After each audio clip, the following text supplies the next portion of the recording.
The first thing you're going to want to do when you open the app is hit the Start button right in the center. Then it's going to allow you to choose whether you want things from your album or to take new videos. For this video, we'll be using the pre-recorded things I already made. You can see you have several different options where you want to get your material from. So just tap on the videos you want to add. It adds a little blue box around them, and it's going to automatically add them to the timeline right down here. So just to talk about this screen for a second, at the top you can see your timeline as it's currently edited together. Those 3 clips are separated by red lines. In the middle is your preview, so if you press play, it's going to play the video the way it is right now. In those little gray boxes right there are all of the tools that you can use to edit the video. And below that is the timeline. You can see the plus sign to the right. If you click that, it's going to bring you back to the screen where you can add more clips. Or if you select any of those clips, it'll allow you to use the tools in the gray box to edit them. The first tool we're going to talk about is the crop tool, which is actually the tool that you're going to use to cut your videos down in length. To do that, simply tap on one of your video clips and hit the crop tool. That's going to open up a window, and you can just drag this little yellow bar at the top here to shorten your video clip.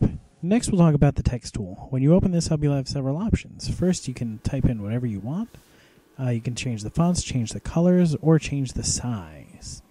As you can see here, I'm selecting a different color, and then you can reposition the text wherever you want it. As you can see, that creates a kind of orange tab with a little pencil on it.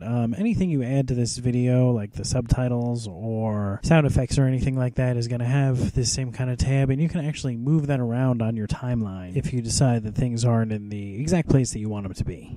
Now we'll talk about the music tool. You just select it, and you can either choose the option to find music from the iTunes store like this, or you can use music that you already have on your iPad, like here. So just select your song, and this will open up a box with several options. Simpler than the other one, it's just got the original volume, which will control the volume of the video clips you originally had, and then the volume for the music, basically. Also got a slider bar that will allow you to select the part of the song that you want to start with. Sound effects next. They're really simple. You just click on the sound effect button, and then you scroll through the list of sound effects and you select whichever sound effect you want. Next, we'll do the voiceover tool. Again, just tap on the voiceover. It's going to open up a little box. You can select what part of your video clip you want to start in, and then hit the little microphone sound.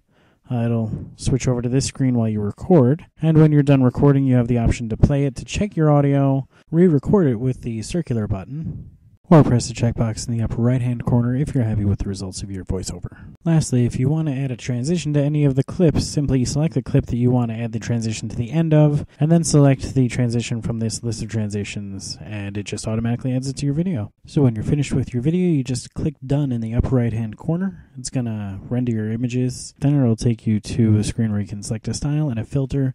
The filters are just kind of like Instagram, and the styles will just add a little bit of flavor to your video. Once you do that, just hit the Done button on the top right-hand corner. It's going to export your video. So let's see what our video looks like. If you weren't happy with that, you could always change your filter or change your theme.